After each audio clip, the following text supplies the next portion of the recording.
కూర్చుంటే తప్పు, నిల్చుంటే తప్పు, చదువుకుంటే తప్పు, గుళ్ళోకి వెళ్తే తప్పు, ముట్టుకుంటే తప్పు, చివరికి నీళ్లు తాగినా తప్పే. ఒకానొక సమయంలో అంటరానితనం పేరుతో అట్టడుగు వర్గాల ప్రజల పరిస్థితి ఈ విధంగా ఉండేది. అలాంటి సమయంలో అణగారిన ప్రజల తరపున ఒక విప్లవ వీరుడు పుట్టుకొచ్చాడు. అప్పటి వరకు మోగబోయిన అట్టడుగు వర్గాల ప్రజలకు గొంతుకయ్యాడు. అతనే బిఆర్ అంబేద్కర్ గారు. భారత రాజ్యాంగ నిర్మాత, బడుగు బలహీన వర్గాల ఆశాజ్యోతి, ఆర్థిక నిపుణుడు, దళితోద్ధారకుడు, మహామేధావి, బహుముఖ ప్రజ్ఞాశాలి. ఇలా ఆయన గురించి ఎంత చెప్పినా తక్కువే. చిన్న వయసు నుండి ఆయన ఎదుర్కొన్న అవమానాలు ఏమిటి, దేశ తలరాతతో సమానమైన రాజ్యాంగాన్ని రాసే స్థాయికి ఎలా చేరుకున్నారు, ముట్టుకోవడానికి కూడా వీలులేదన్న వ్యక్తి దేవుడిలా కొలిచే స్థాయికి ఎలా ఎదిగారు, ఇలా ఎంతో స్ఫూర్తిని కలిగించే అంబేద్కర్ గారి జీవిత చరిత్రను ఈ వీడియోలో తెలుసుకుందాం. 1891వ సంవత్సరం ఏప్రిల్ 14వ తేదీన రామ్జీ మాలోజీ సక్పాల్ మరియు భీమాబాయ్ అనే ఇద్దరు దంపతులకు మధ్యప్రదేశ్లోని మావు గ్రామంలో మహర్ కులంలో అంబేద్కర్ గారు జన్మించారు. అప్పట్లో ఈ కులం వారిని అంటరాని వారిగా పరిగణించేవారు. 14 మంది సంతానంలో ఈయన చివరివాడు. ఈయన పూర్తి పేరు భీమ్రావ్ రామ్జీ అంబేద్కర్. ఈయన తండ్రి బ్రిటిష్ ఆర్మీలో సుబేదార్గా పనిచేసేవారు.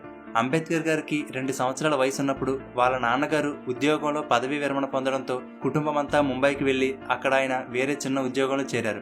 అంబేద్కర్ గారికి 6 ఏళ్ల వయసున్నప్పుడు వాళ్ళ అమ్మగారు మరణించారు. అప్పటికే 17 మందిలో 3 కొడుకులు, 2 కుమార్తెలు మాత్రమే మిగిలారు. మిగిలిన వారంతా చనిపోయారు. దళితుడు అనే కారణంతో ఈయన చిన్న వయసు నుండే ఎన్నో అవమానాలు ఎదుర్కొన్నారు.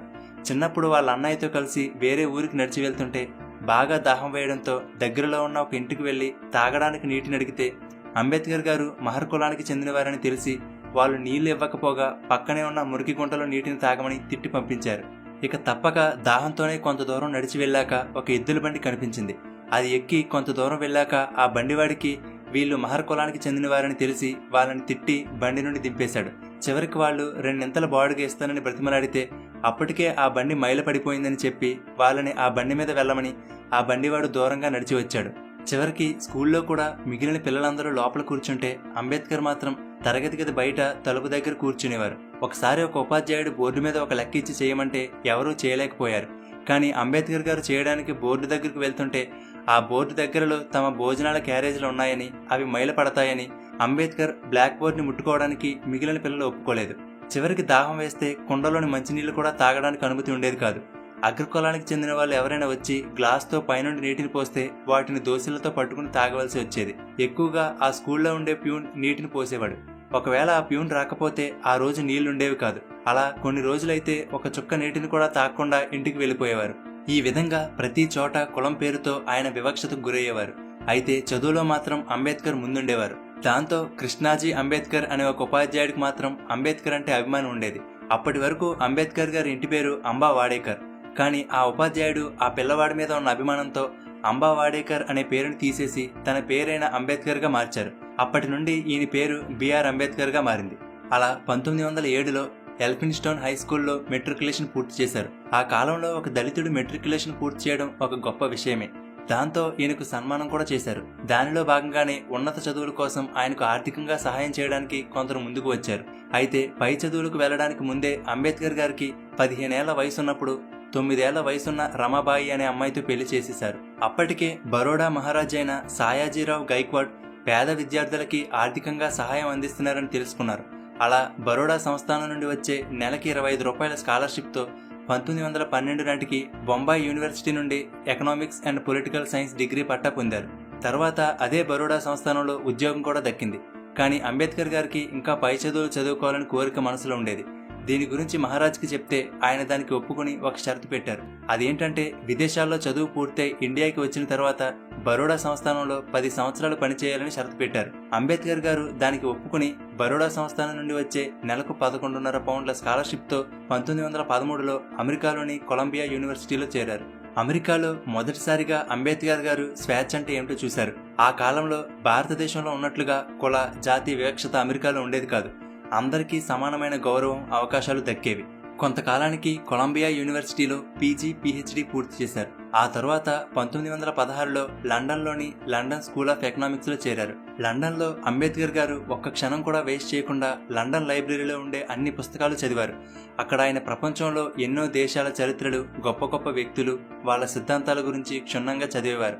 అంబేద్కర్ గారు లండన్లో ఉన్నప్పుడు ఎన్నో అంశాల మీద పుస్తకాలు కూడా రాశారు. అక్కడే ఆయనకు డాక్టరేట్ కూడా లభించింది. కానీ కొంతకాలానికి బరోడా సంస్థానం కేటాయించిన స్కాలర్షిప్ అయిపోయిందని వెంటనే బరోడా సంస్థానంలో ఉద్యోగంలో చేరమని ఉత్తరం అందింది. దాంతో 1917లో అంబేద్కర్ గారు వెనక్కి వచ్చి ఒప్పందం ప్రకారం బరోడా సంస్థానంలో రక్షణ శాఖలో ఉద్యోగంలో చేరారు. అక్కడ ఆయనకి ఒక గొప్ప అధికారిగా ఉద్యోగం దక్కింది. కానీ ఈయన నిమ్న కులస్తుడు కావడంతో ఆయన క్రింద ఉండే ఉద్యోగులు కూడా ఆయనను గౌరవించేవారు కాదు. ఏదైనా ఒక ఫైల్ ఇవ్వాలంటే దూరం నుండే ఆయన టేబుల్ మీదకి విసిరేసేవారు. చివరికి ఆయన ఉండడానికి అద్దెకు కూడా ఇల్లు ఎవరిచ్చేవారు కాదు. చేసేది లేక ఒక పార్సీల సత్రంలో ఉండేవారు. కొన్ని రోజులకి వాళ్ళకి కూడా ఈయన నిమ్న కులస్తుడని తెలిసి వాళ్ళు కూడా గెంటేశారు. చదవాలన్నా, పని చేయాలన్నా, ఉండడానికి ఇల్లు కావాలన్నా, చివరికి నీళ్లు తాగాలన్నా కూడా కులం అడ్డు వచ్చేది.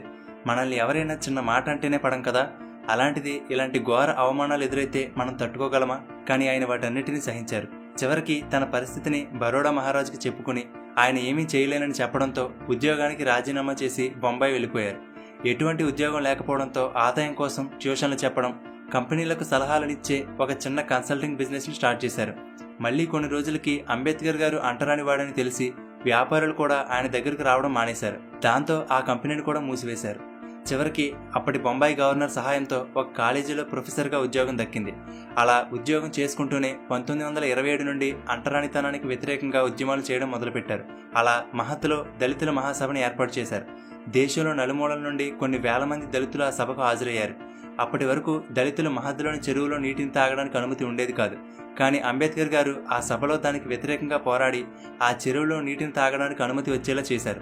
అనుమతి వచ్చినా సరే మొదటిసారిగా ఆ చెరువులోకి వెళ్లి నీటిని తాగడానికి అందరూ భయపడుతుంటే అంబేద్కర్ గారు ధైర్యంగా వెళ్లి చెరువులో నీటిని తాగారు. ఆ ఒక్క సభతో అంబేద్కర్ గారి పేరు మారుమోగిపోయింది. కొంతకాలానికి కొల్హాపూర్ మహారాజైన సాహు మహారాజ్ అస్పృశ్యత, అంటరానితనాన్ని నివారించడానికి కృషి చేస్తున్నారని తెలుసుకుని ఆయన సహకారంతో మోగవాళ్లకి నాయకుడు అనే అర్థం వచ్చేలా మూక్ నాయక్ అనే పత్రికను, అలాగే బహిష్కృత్ భారత్, జనత, ప్రబుద్ధ భారత్ అనే పత్రికలు నడిపారు. దళితులకు బడిలోకి, గుడిలోకి వెళ్లడానికి అనుమతి పొందేలా ఉద్యమాలు చేపట్టి విజయం సాధించారు. కొన్ని రోజులకి ముంబైలోనే బారిస్టర్గా పనిచేయడం మొదలుపెట్టారు. అయితే 1935లో అంబేద్కర్ గారి భార్య రమాబాయి గారు అనారోగ్యం కారణంగా మరణించారు. కొంతకాలానికి ఆయనకు బొంబాయిలో ప్రిన్సిపాల్, అలాగే జడ్జిగా చేయడానికి అవకాశం వచ్చినా గానీ వద్దనుకుని రాజకీయాల్లోకి వచ్చారు. అలా independent labour party, scheduled castes federation అనే పొలిటికల్ పార్టీలను కూడా స్థాపించారు. అయితే సంపద కోసమో అధికారం కోసమో పోరాటం చేయలేదు. అట్టడుగు వర్గాల స్వేచ్ఛ కోసం ఆయన పోరాడేవారు. బోధించు, సమీకరించు, పోరాడు అనే సిద్ధాంతాలతో బడుగు బలహీన వర్గాల అభివృద్ధి కోసం, కులమత భేదాలు లేని సమాజం కోసం కృషి చేశారు. అయితే స్వతంత్రం వచ్చిన తరువాత అంబేద్కర్ గారికి కేంద్ర మండలిలో మొట్టమొదటి న్యాయశాఖ మంత్రిగా పదవి వచ్చింది. అంతేకాదు భారతదేశపు రాజ్యాంగాన్ని రాసే అవకాశం అంబేద్కర్ గారికి దక్కింది. రాజ్యాంగం రాయడం అంటే మాటలు కాదు కదా, ఒక దేశ తలరాతిని రాయడమే. అయితే రాజ్యాంగాన్ని రచించడానికి నియమించిన సభ్యులలో ఒకరు రాజీనామా చేయడం, మరొకరు మరణించడం, కొంతమంది అమెరికాలో ఉండిపోవడం, మరికొంతమంది రాష్ట్ర రాజకీయాల్లో నిమగ్నులవడం, ఇలా రకరకాల కారణాల వలన భారత రాజ్యాంగం రచించే బాధ్యతంతా అంబేద్కర్ గారి మీద పడింది. దాంతో ఆయన రాత్రి పగలోని లేకుండా నిరంతరం రాజ్యాంగ రచనలో ఉండేవారు. దానివల్ల ఆయన ఆరోగ్యం దెబ్బతింది. ఆయన్ని హాస్పిటల్లో వైద్యుల పర్యవేక్షణలో ఉంచారు. ఆ సమయంలో ఆయనను చూసుకోవడానికి డాక్టర్ శారదా కబీర్ అనే బ్రాహ్మణ అమ్మాయిని నియమించారు. మెల్లగా ఆయన ఆరోగ్యం కుదుటపడిన తర్వాత 1948లో తన 56వ ఏట అంబేద్కర్ గారు శారదా కబీర్ని రెండో వివాహం చేసుకున్నారు. తర్వాత ఆవిడ సావిత్రి అంబేద్కర్ గా పేరు మార్చుకున్నారు. అలా కొద్ది రోజులకి 1948లో రాజ్యాంగ రచన పూర్తి చేశారు. వివిధ రకాల భాషలు, ఆచారాలు, మతాలు ఉన్నటువంటి ఈ దేశంలో ఆయన ముందు చూపుతో రాసిన రాజ్యాంగాన్ని అనుసరించి ఇప్పుడు మన దేశం నడుస్తుంది. ఆయన కేవలం దళితుల కోసమో లేక వాళ్ళ రిజర్వేషన్ల కోసమో మాత్రమే కృషి చేయలేదు. ఆడవాళ్లకి, మగవాళ్లకి సమానమైన జీతాలు ఉండాలని, ఆడవాళ్లకి ప్రెగ్నెన్సీ టైంలో లీవ్స్ ఇవ్వాలని, పని గంటల సమయాన్ని 12 నుండి 8 గంటలు చేయాలని, స్త్రీలకు ఆస్తి హక్కు ఇవ్వాలని, ఇలా ఎన్నో అంశాల్లో ఆయన కృషి చేశారు. అయితే ఈయన జీవితం చివరి సమయంలో 1956లో నాగ్పూర్లో 5 లక్షల మందితో కలిసి బౌద్ధ మతం స్వీకరించారు. ఆ తర్వాత కొద్ది రోజులకే అనారోగ్యం కారణంగా 1956 డిసెంబర్ 6వ తేదీన అంబేద్కర్ గారు మరణించారు.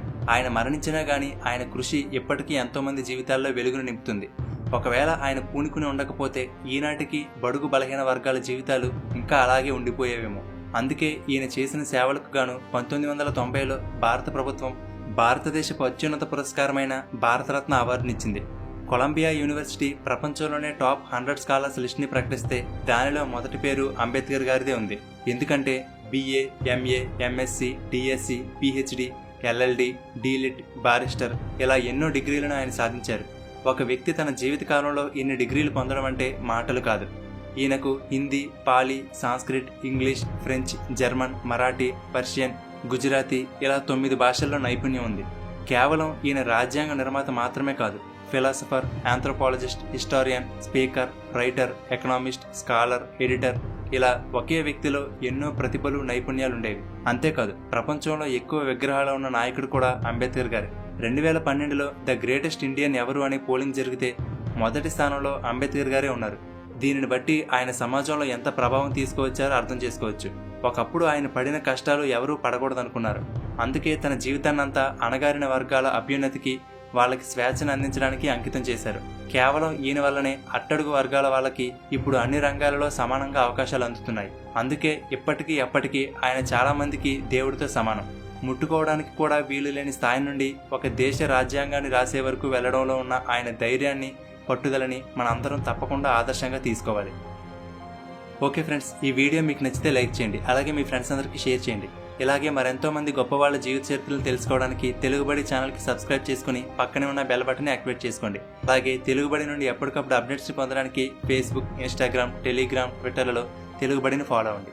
Thank you for watching.